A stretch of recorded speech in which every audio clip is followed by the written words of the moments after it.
Liebe Gemeinde, ich habe erst neulich wieder bei einem Besuch die Frage gehört bei einem älteren Gemeindemitglied: Frau Pastorin, was halten Sie eigentlich vom Krieg in der Ukraine?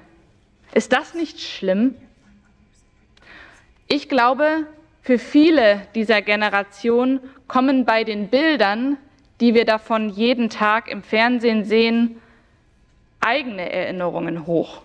Oder die Geschichten, die Eltern oder Großeltern vom Krieg erzählt haben. Hass, Leid, Schmerzen, Krieg, Folter, Verletzung, Tod und Trauer. Das sind die Themen, die uns jeden Tag aus den Nachrichten quasi anspringen. Und das ist uns ja auch alles bekannt. Nichts Neues unter der Sonne, wie der Prediger in der Bibel sagt. Die Leidensgeschichte Jesu, die wir eben gehört haben, die könnte sich nahtlos einreihen in diese Berichte. Wozu Menschen in der Lage sind, was Menschen einander antun können in ihrem eigenen Zorn, im Verfolgen einer vermeintlich gerechten Sache, im Gehorsam der Staatsgewalt gegenüber oder, wie ich finde, am allerschlimmsten, im vermeintlichen Auftrag Gottes. Dafür gibt es leider auch heute noch tagtäglich Beweise in den Nachrichten. Was sollen wir angesichts dessen tun? Ich muss ja ehrlich sagen, dass ich manchmal die Nachrichten schon gar nicht mehr anschalte, eben weil mich das alles so deprimiert. Aber heute, am Karfreitag, da überwinden wir uns gemeinsam. Wir schauen hin und sehen uns das Leid an. Das Leiden Christi, das im Zentrum unseres Gottesdienstes steht. Wir erinnern uns daran, wie er gefoltert wurde, wie er grausam ermordet wurde, obwohl er unschuldig war. Und damit erinnern wir uns auch an ein Geschehen, das sich bis heute mannigfaltig wiederholt. Wir tun das, um unserem Mitgefühl Ausdruck zu verleihen und darum zu trauern, was manche Menschen auf dieser Erde erdulden müssen. Wir tun das aber auch, weil wir hoffen, Trost darin zu erfahren, dass Gott in die tiefsten Tiefen der menschlichen Grausamkeit hinabging, um uns zu retten. Und diese zwei Gefühle, dieses Trauern, aber auch diese Hoffnung, das drückt sich so schön aus, finde ich, in den beiden Namen, die wir diesem Tag geben. Im Deutschen ist es der Karfreitag. Und Kar, das heißt im Althochdeutschen trauern, klagen. Im Englischen wiederum sprechen wir vom Good Friday. Das hat mich erstmal irgendwie völlig überfordert. Ich habe dann aber mal gegoogelt und herausgefunden, was es damit auf sich hat. Und zwar, das Good im Englischen hat auch noch eine andere Bedeutung, die wir heute gar nicht mehr so kennen. Und zwar steht das Good auch für heilig, ein heiliger Tag, ein guter Tag. Und so finde ich, sind in diesen beiden Namen diese Gefühle gut aufgehoben für heute. Und der Paulus wiederum, dessen Text wir gerade eben gehört haben, an die Korinther, ich glaube, der schlägt sich mehr so auf die Seite des Good Friday, denn er ruft uns ja angesichts all des Leidens und auch der Konflikte, die wir sehen, auf, uns mit der Versöhnung zu beschäftigen. Ja, Paulus, wenn das mal so einfach wäre, denke ich mir, wie stellst du dir das denn vor? Nur weil wir jetzt an Ostern denken und Ostern feiern, dann lassen die Kriegsherren dieser Welt ihre Panzer und ihre Waffen stehen? So einfach ist es dann doch nicht. Aber wenn man noch einmal genauer schaut in den Text, dann lernen wir, dass Paulus vor die Versöhnung der Menschen untereinander die Versöhnung jedes Einzelnen von uns mit Gott setzt. Erst dann steht es uns zu, den anderen Versöhnung zu predigen. Schön und gut. Aber was heißt das jetzt genau? Kehrt um. Das war das Hauptthema der Predigten, die Jesus gehalten hat. Kehrt um, schlagt einen anderen Weg ein, ändert eure Strategie.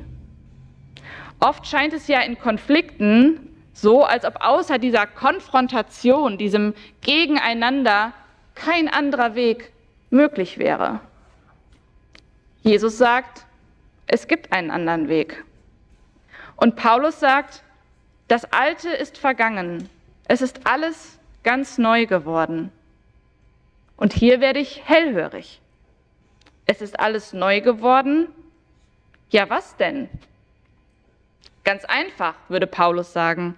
Eure Versöhnung miteinander ist nur deshalb möglich, weil Gott euch zuerst vergeben hat. Er ist sozusagen in Vorleistung getreten. Und jetzt ist es an uns, dieses Geschenk anzunehmen.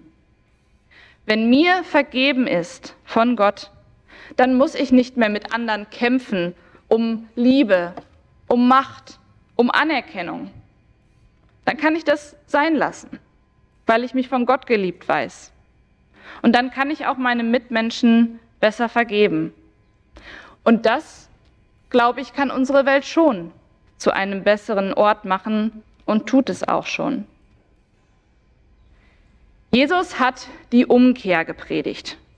Paulus das Wort von der Versöhnung. Jesus ist dafür, wir haben es gerade eben gehört, gekreuzigt worden, weil er die Wahrheit gesagt hat. Paulus ist angefeindet worden für das, was er gesagt hat und so manches Mal nur knapp dem Tod entronnen. Wir heute haben den großen Vorteil, dass wir die Wahrheit sprechen können, die in uns ist. We can speak our truth. Und wir können auch von der Versöhnung sprechen, ohne dafür den Kopf zu riskieren. Trotzdem ist es doch zum Verzweifeln, wie viel Leid, wie viel Krieg und Unterdrückung wir immer noch sehen. Und doch bin ich überzeugt davon, dass unser Osterglaube in dieser Welt, die noch so viele Karfreitage kennt, einen Unterschied macht. Wanderer, es gibt keinen Weg. Der Weg entsteht beim Gehen. So heißt es in einem berühmten Zitat des spanischen Dichters Antonio Machado. Zauberstäbe oder irgendwelche Wunderwaffen, ja, die haben wir nicht, um den Krisen und den Konflikten und dem Leid in der Welt zu begegnen. Aber Gott sagt uns zu in Jesus Christus, dass sich ein Weg auftun wird, auch wenn die Umstände wie bei seinem Tod so aussichtslos erscheinen. Schritt für Schritt, tastend, vorwärtsgehend, als seine Botschafter auf dem Weg zum Frieden. Das ist unser Job. Heute am Karfreitag und eigentlich an jedem Tag unseres Lebens. Was uns dabei helfen kann, diese Schritte zu wagen, das ist, dass wir immer wieder auch unseren Blick wieder ändern. Wir merken Umkehr von dem ganzen Negativen und dieser Bombardierung mit den schlechten Nachrichten müssen wir auch die guten Nachrichten erzählen. Denn die guten Nachrichten verkaufen sich leider nicht so gut wie die Katastrophe, aber es passiert Gutes auf dieser Welt und Versöhnung wird schon erreicht an vielen Stellen. Wenn wir nur mal daran denken, wie nach dem Zweiten Weltkrieg Versöhnung möglich wurde zwischen Europäern, zwischen Franzosen und Deutschen oder auch Polen und Deutschen, die sich heute auch wieder freundschaftlich begegnen können. Mit etwas Zeit und auch viel Engagement von diesen Friedensstiftern, von denen Paulus spricht, ist es möglich geworden. Und ich bin mir sicher, auch hier in unserer Gemeinde, in dieser Versammlung heute, in ihrer Erinnerung gibt es viele solcher Geschichten zu erzählen.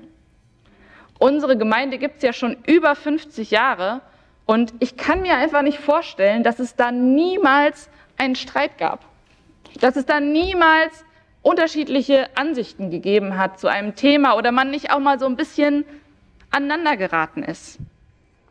Ich frage mich, was Sie erinnern, was hat da geholfen und konnten Sie vielleicht selber dazu beitragen, solche Konflikte auch zu überwinden? Was ich gut finde, ist, dass wir noch nicht jetzt alles schaffen müssen oder dass noch nicht alles erreicht werden kann, oftmals. Heute am Karfreitag ist der besondere Raum, auch Gott zu klagen, wo die Versöhnung, wo diese Überwindung von Differenzen noch fehlt, wo noch Luft nach oben ist, in unseren Familien, in unserem Freundeskreis oder auch hier in unserer Gemeinde. Wir dürfen heute Gott das klagen, Kara, Karfreitag, trauern, bitten und gleichzeitig den Good Friday schon im Sinn haben, diesen heiligen, guten Tag, weil Gott einfach angesichts aller widrigen Umstände etwas völlig Neues gemacht hat und uns dadurch Hoffnung gibt. Möge uns der Blick auf die Auferstehung schon heute Mut machen, dass sich die Versöhnung am Ende durchsetzen wird, gegen alle Widerstände und sogar gegen den Tod. Lasst uns heute schon darauf hoffen und unser Leben danach ausrichten. Und der Friede Gottes, der höher ist als unsere Vernunft, der bewahre unsere Herzen und Sinne in Christus Jesus. Amen.